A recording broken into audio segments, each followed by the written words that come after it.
Hi friends, ఎలా ఉన్నారు? అందరు బాగున్నారా? డైరెక్ట్ మ్యాటర్కి వచ్చేస్తా, ఒక సోది లేకుండా. ఇది మన తెలంగాణ పేపర్ 2 ఉంది కదా, టెట్లో సుమారుగా 10 నుంచి 12 తప్పులు ఉన్నాయంటున్నారు. సో అవేంది చూద్దాం. మనం ఇనిషియల్ కిలో తప్పులు వచ్చినాయంటున్నారు. ఒకవేళ మీరు కనుక ఇవే ఆన్సర్లు పెట్టుంటే ఒకసారి మీరు అబ్జెక్షన్ పెట్టండి. సో యాడ్ అయ్యే అవకాశం ఉంటుంది అన్నట్లు. సో ఫస్ట్ 5th క్వశ్చన్ ఉంది కదా, ఇది the moral judgement of a child అనే పుస్తకాన్ని రాసినవారని. ఇది జనరల్గా మన సైకాలజీ చెప్పే టీచర్లు యూట్యూబ్లో ఏం చెప్తున్నారంటే ఇది జీన్ పియేజ్నే. కానీ సో జనరల్గా ఏమవుతుందంటే ఇక్కడ మన సిలబస్లో ఇది ఈ బుక్ గురించి ఎక్కడ మెన్షన్ చేయలేదు. సో ఇది అవుట్ ఆఫ్ సిలబస్ కాబట్టి మీకు బిట్ యాడ్ అయ్యే అవకాశం ఉంటుంది. ఒకసారి అబ్జెక్షన్ పెట్టండి అని చెప్పేసి అంటున్నారు. అండ్ తర్వాత ఇంకోటి ఏంటంటే 8th ఉంది కదా, భాషా నైపుణ్యాలు సంజ్ఞానాత్మక నిర్మాణ వికాసంలో ప్రధాన భూమికను పోషిస్తాయని తెలిపినవారు అని చెప్పేసి. ఇది బ్రూనర్ అంట. బ్రూనర్ గురించి కూడా జనరల్గా ఎక్కడ లేదంట మన ఇచ్చిన సిలబస్లో, టెట్ సిలబస్లో. ఒకసారి దీన్ని కూడా మీరు పెడితే మీకు ఆన్సర్ యాడ్ అయ్యే అవకాశం ఉండొచ్చు. దీని తర్వాత 19వ క్వశ్చన్ ఉంది కదా, 19వ క్వశ్చన్ ఏంటంటే అది చూడండి. ఓకే, వీటిని కలిగి ఉన్న విద్యార్థులకు సహాయం అందించడానికి వ్యక్తిగత సూచన తప్పనిసరి అని చెప్పేసి అన్నారు. సాధారణ అభ్యసన సామర్థ్యాలు ఉన్న వాళ్ళకి డెఫినెట్ మనం వ్యక్తిగత సూచన ఇవ్వాలంట, సూచన తప్పనిసరి అని అంట. సో ఆన్సర్ వచ్చేసి ఈ టీఎస్పీఎస్సీ వాళ్ళ ఈ ప్రైమరీ కీలో ఆన్సర్ ఫస్ట్ ఇచ్చారు, తక్కువ వ్యవధితో కూడిన ఏకాగ్రత అని చెప్పేసి. సో ఆన్సర్ అందరూ చాలామంది సాధారణ అభ్యసన సామర్థ్యాలు అంటున్నారు. మీరు కనుక ప్రూవ్ చేయగలిగితే సో ఇందులో కూడా మీకు బిట్ యాడ్ అయ్యే అవకాశం ఉంటుంది. సో దీని తర్వాత next 24th question. 24th question అయితే ఇదైతే damn sure 200% correct. Windows of opportunity means అన్నప్పుడు సో డెఫినెట్గా నిర్ణీత కాల వ్యవధిలో పిల్లల వికాసాన్ని పెంపొందించడానికి కావలసిన అనుభవాలను అందించడం అని చెప్పేసి ఆన్సరు. ఇది మీరు ఇంటర్నెట్లో ఏ బ్రౌజర్లో కొట్టినా కూడా ఆన్సర్ ఈ 4th వస్తుంది. కావాలంటే ట్రై చేసుకోండి విత్ ప్రూఫ్తో సహా. ఇది కూడా అబ్జెక్షన్ పెట్టండి, డెఫినెట్గా ఈ బిట్ అయితే వస్తుంది మీకు. దీని తర్వాత ఏంటంటే next 74th question. 74th question చూద్దాం. 74th క్వశ్చన్ ఇక్కడ ఉంది కదా. సో ఐ అనేది సబ్జెక్టు, సెంట్ అనేది వర్బ్ అండ్ హిమ్ అనేది ప్రనౌను. తర్వాత మెసేజ్ అనేది ప్రజెంట్ పార్టిసిపల్ అని అంటున్నారు.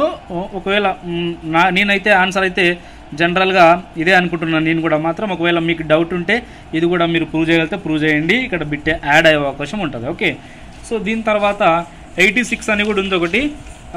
86 క్వశ్చన్ ఇదైతే 200% కరెక్ట్ అప్ప. We are using rising intonation in comments అనేది డెఫినెట్గా కామెంట్సే.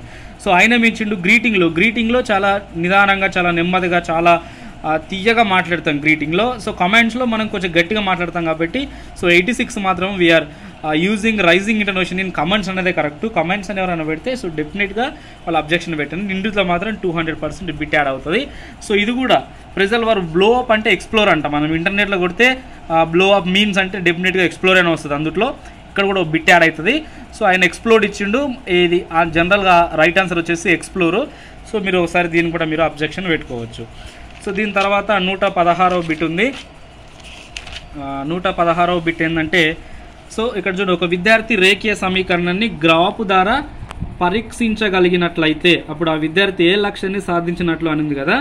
సో ఇది డెఫినెట్గా నైపుణ్యం, ఎందుకంటే ఇది పఠనానికి సంబంధించింది, గ్రాఫ్కి సంబంధించింది కాబట్టి సో ఇది నైపుణ్యమే 200% అవుతుంది అని చెప్పేసి అంటున్నారు ఫ్రెండ్స్ అందరూ. ఒకవేళ మీరు కనుక ప్రూవ్ చేయగలిగితే ఇది కూడా మీరు అబ్జెక్షన్లో పెట్టేసుకోవచ్చు. సో నెక్స్ట్ ఒకటి 142 క్వశ్చన్ ఉందండి. 142 క్వశ్చన్ ఏంటంటే కనుక 142 క్వశ్చన్. సో ఇక్కడ ఏం జరిగిందంటే తుల్య సమీకరణం, ఇది రసాయన తుల్య సమీకరణం అన్నాడు. రసాయన తుల్య సమీకరణం అన్నప్పుడు LHS = RHS కావాలి. సో ఆ విధంగా తీసుకుంటే మనం 1 + 6 7, తర్వాత 4 and 3 7 అంటే 7 = 7 కదా. సో డెఫినెట్గా ఈ ఆన్సర్ అనేది 3 అనే ఉండాలని చెప్పారు. సో ఒకవేళ వాళ్ళు టీఎస్పీఎస్సీలో ఏమి ఇచ్చారంటే 1 or 4 ఇచ్చినట్లున్నారు. సో మీరు కనుక ఇది ప్రూవ్ చేసినట్లయితే ఒకవేళ ఇది కూడా మీరు పెట్టుకోవచ్చు, ఆప్షన్లో పెట్టుకోవచ్చు మీరు. తర్వాత నెక్స్ట్ ఏముందంటే ఇది అయిపోయిన తర్వాత 146 ఉంది. ఇది కింది వాటిలో మెండలిజం అనే పాఠాన్ని పరిచయం చేయడానికి సరైన పద్ధతి. ఇప్పుడు మన 10th క్లాస్ లెసన్లో తీసుకుంటే మెండల్ది ఉంటుంది, బఠానీ మొక్కల పైన పరిశోధనలు చేసిండు.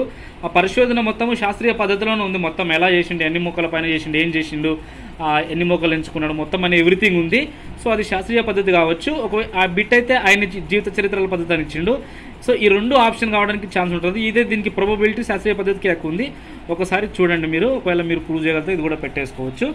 సో తర్వాత 150 ఇదైతే ఇది కూడా 100% ఇది అవగాహన ఈ బిట్ అయితే 150 క్వశ్చన్ ఉంది కదా, ఈ బిట్ అయితే డెఫినెట్గా అవగాహన చేసుకోవడం అంటున్నారు. ఎందుకంటే విద్యుత్ వలయంలో సమస్యను గుర్తించడం అంటే విద్యార్థికి దాని గురించి పూర్తిగా తెలుసుంటే కానీ ఆ సమస్య ఏంటో గుర్తించలేడని చెప్పేసి ఆన్సర్ ఆయన గుర్తించుకోవడం ఇచ్చినట్టున్నారు. ఇది కూడా తప్పే, ఇది డెఫినెట్గా సెకండ్ ఆన్సర్ కావాలి 150ది. ఒకసారి మీరు ట్రై చేసుకోండి. ఇంకోటి 16th క్వశ్చన్ కూడా ఉంది, అది చెప్పడం మర్చిపోయినా నేను. సో ఒక వ్యక్తి ఒక వృత్తి పట్ల మొగ్గు చూపి దానిలో రాణిస్తున్నట్లయితే దానికి కారణం వైఖరి అంట. సో డెఫినెట్గా మొగ్గు చూపుతున్నారు దాని వైపు కాబట్టి పాజిటివ్నెస్ ఉంది కాబట్టి అది డెఫినెట్గా వైఖరి అని అంటున్నారు. కాకపోతే ఆన్సర్ మాత్రం యోగ్యత ఇచ్చిండు. సో చూడండి, ఈ 2 బిట్లు కావడానికి అవకాశం ఉంటుంది, లేకపోతే ఈ 3 అన్న యోగ్యత, వైఖరి, ప్రేరణ కూడా ఈ 3 కూడా కావచ్చు. ఒకసారి మీరు ట్రై చేయండి, ఈ బిట్ కూడా తాగవచ్చు. ఓకేనా, బాయ్. ఒకవేళ ఎవరైనా బార్డర్ మార్కులో వచ్చే వాళ్ళు ఉంటే డెఫినెట్గా ఇక్కడ నుంచి డెఫినెట్గా కమ్సే కమ్ ఒక 9 బిట్లన్నా మీకు యాడ్ అయ్యే అవకాశం ఉంటుంది. ఇవి చెప్పి గుర్తుపెట్టుకొని ఒకసారి ట్రై చేస్తే మీరు బార్డర్ మార్కులు ఉన్న వాళ్ళు కూడా పాస్ కావచ్చేమో అని అనుకుంటున్నాం. ఓకేనా, రైట్, బాయ్.